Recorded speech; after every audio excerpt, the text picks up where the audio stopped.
Okay, dear students, our today's topic is displacement reaction.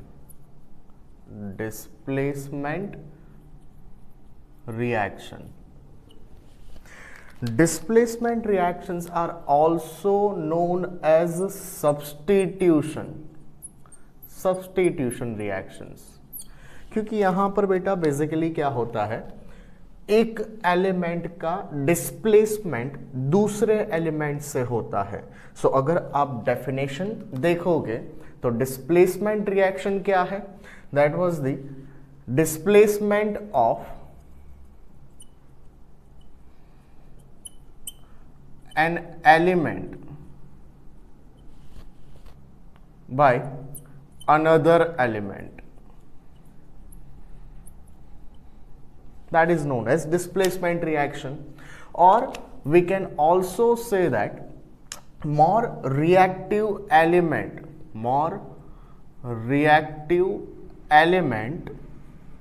displaces the less reactive element from its solution. कोई भी displacement reaction देखोगे तो उसमें always यही चीज होगी, जो ज्यादा रिएक्टिव एलिमेंट होगा बेटा वो लेस रिएक्टिव एलिमेंट को डिस्प्लेस कर देगा फ्रॉम इट्स सॉल्यूशन.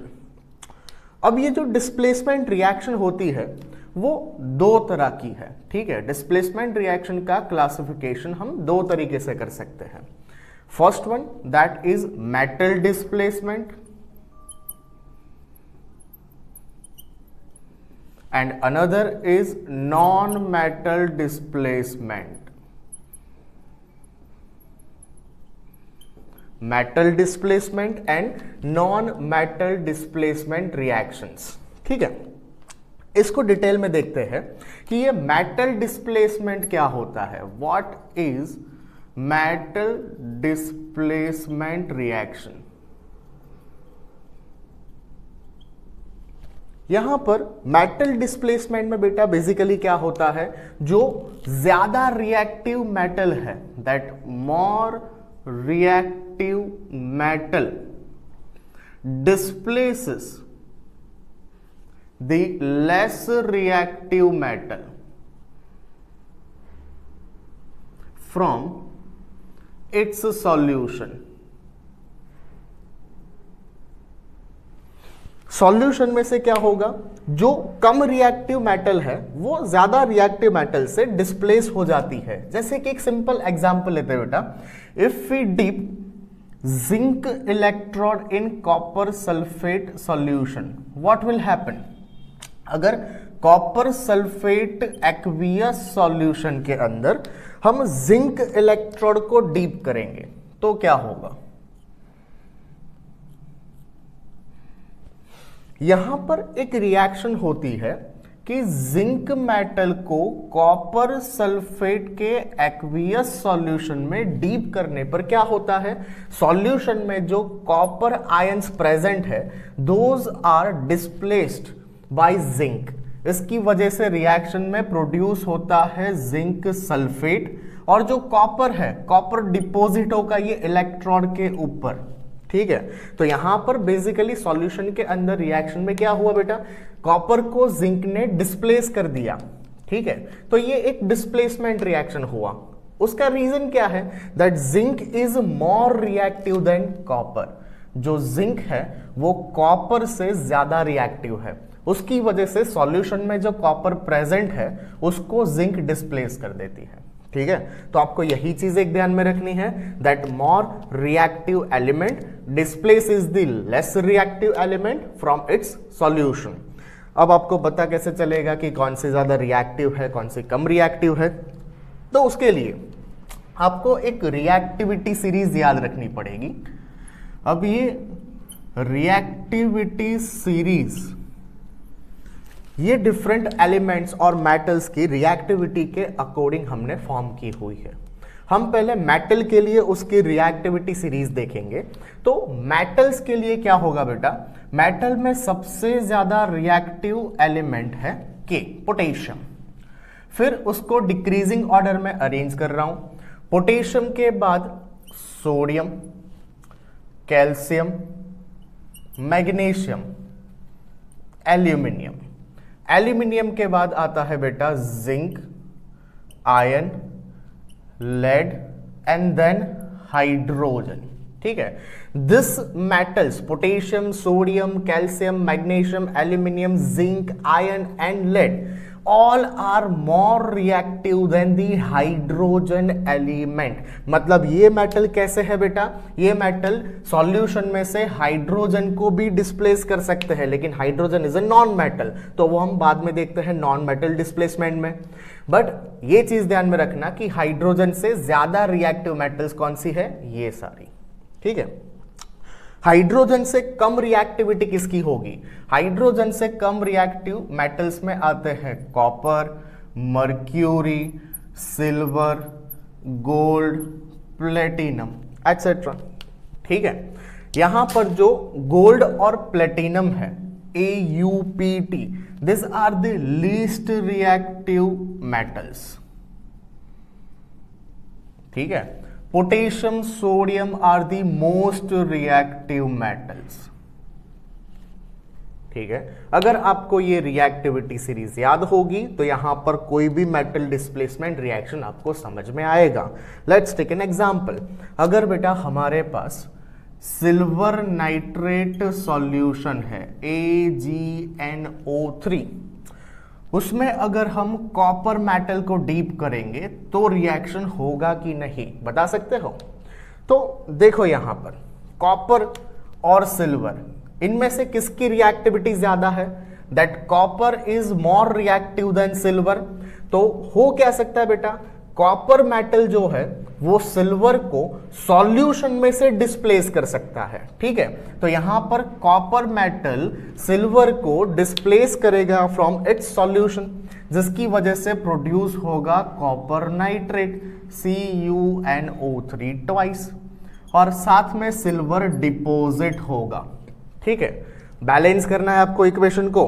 तो यहां पर देखो NO3 ट्वाइस है, तो ये AgNO3 को 2 से मल्टीप्लाई कर रहा हूं, सिल्वर 2 हो गए तो यहां पर Ag को 2 से मल्टीप्लाई कर दो, ये बैलेंस्ड इक्वेशन हुआ।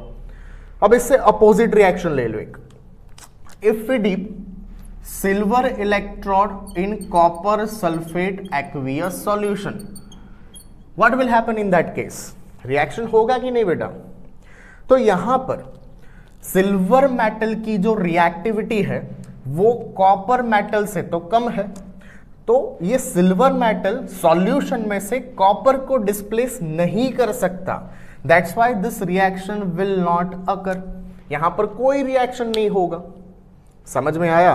तो बेटा यहां पर क्या हो रहा है, that more reactive metal displaces the less reactive metal from its solution, which is known as metal displacement reaction. And for metal displacement reaction आपके लिए इंपॉर्टेंट पोर्शन क्या है? Reactivity series. अगर ये रिएक्टिविटी सीरीज याद रखोगे तो डिस्प्लेसमेंट समझ में आएगा मेटल्स के लिए। Same way another type for displacement reaction is non metal displacement. कैसा होता है बेटा? Non metal displacement. यहां पर भी क्लासिफिकेशन फर्दर 2 तरीके से कर सकते हैं।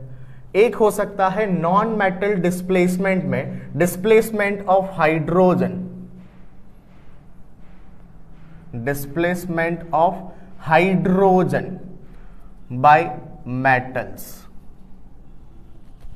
अब रिएक्टिविटी सीरीज में ध्यान से देखो, हाइड्रोजन से जो भी ज्यादा रिएक्टिव मेटल होगी बेटा, वो हाइड्रोजन को उसके सॉल्यूशन में से डिस्प्लेस कर सकती है। जैसे कि अगर मैं मैग्नीशियम मेटल ले रहा हूं, मैग्नीशियम की HCl के साथ रिएक्शन से क्या होगा बेटा यहां पर? तो magnesium is more reactive than hydrogen element, so this magnesium can displace hydrogen from its solution. अगर यहां पर मैग्नीशियम हाइड्रोजन को डिस्प्लेस कर रहा है तो प्रोड्यूस क्या होगा? MgCl2 सॉल्ट प्रोड्यूस होगा, और साथ में हाइड्रोजन आपको डाई हाइड्रोजन गैसियस स्टेट में इवॉल्व होगा। ठीक है। सो किसी भी रिएक्टिव मेटल की एसिड के साथ या तो हाइड्रोजन कंटेनिंग सॉल्यूशन के साथ रिएक्शन होगी तो डाइहाइड्रोजन गैस प्रोड्यूस होगा। सेम वे बेटा होता क्या है, यहां पर अगर रिएक्शन पानी के साथ कर रहे हो तो भी यहां पर हाइड्रोजन डिस्प्लेस होगा। Zinc is more reactive than hydrogen, but यहां पर जितनी रिएक्टिविटी ज्यादा होगी उतना इजीली रिएक्शन होगा। जो ज्यादा रिएक्टिव है वो कोल्ड वाटर के साथ भी रिएक्शन देंगे। Aluminium, zinc, iron cold water के साथ रिएक्ट नहीं करेंगे, वहां पर क्या होता है वार्म वाटर यूज करना जरूरी है, क्योंकि इनकी जो रिएक्टिविटी है वो पोटेशियम, सोडियम, कैल्शियम से कम है। वो पानी के साथ रिएक्ट तो करेंगे बट रिएक्टिविटी थोड़ी कम होने की वजह से रिएक्शन स्लो होता है। तो वो रिएक्शन को थोड़ा जल्दी बनाने के लिए हम क्या करते हैं, वार्म वाटर या तो इनका वेपर यूज करते हैं with aluminium, zinc and iron. हम एक सिंपल एग्जांपल देखते हैं। If we have used warm water here, तो जिंक के साथ रिएक्शन से क्या होगा, zinc metal is more reactive than hydrogen. तो ये सॉल्यूशन में से हाइड्रोजन को डिस्प्लेस करके ZnO जिंक ऑक्साइड प्रोड्यूस करेगा बेटा, और साथ में डाइहाइड्रोजन गैस इवॉल्व होगा। तो यहां पर नॉन मेटल डिस्प्लेसमेंट में एक चीज होती है, displacement of hydrogen bye metals. जो मेटल्स की रिएक्टिविटी हाइड्रोजन से ज्यादा है वो मेटल्स हाइड्रोजन को सॉल्यूशन में से डिस्प्लेस कर सकती है। फर्दर दूसरा क्लासिफिकेशन अगर हम देखेंगे यहां पर नॉन मेटल डिस्प्लेसमेंट में, so displacement of a non metal, displacement of a non metal by another non metal. जैसे मेटल की एक रिएक्टिविटी सीरीज है, सेम वे नॉन मेटल्स में भी रिएक्टिविटी सीरीज होती है। नॉन मेटल्स की भी रिएक्टिविटी डिफरेंट होगी।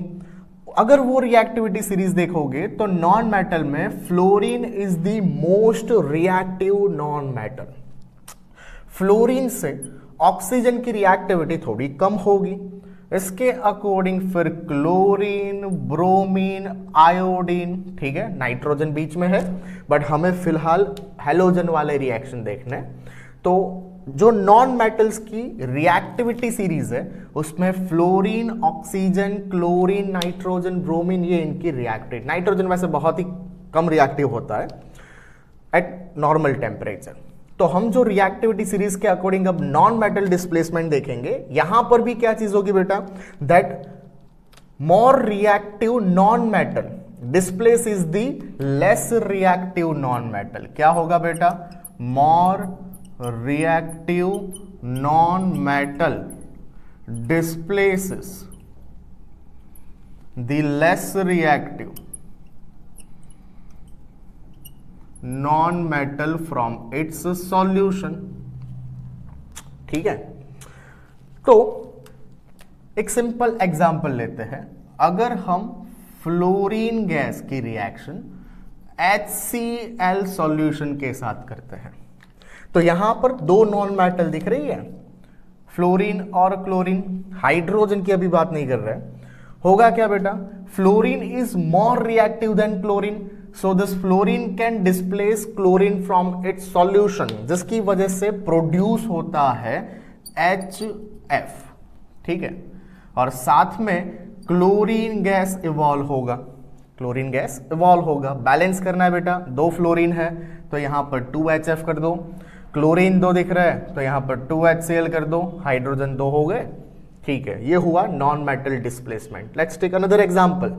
अगर हम फ्लोरीन की रिएक्शन H2O पानी के साथ करेंगे तो भी क्या होगा बेटा, यहां पर ऑक्सीजन की रिएक्टिविटी फ्लोरीन से कम होती है, तो यहां पर fluorine which is more reactive non metal, it displaces oxygen from this water.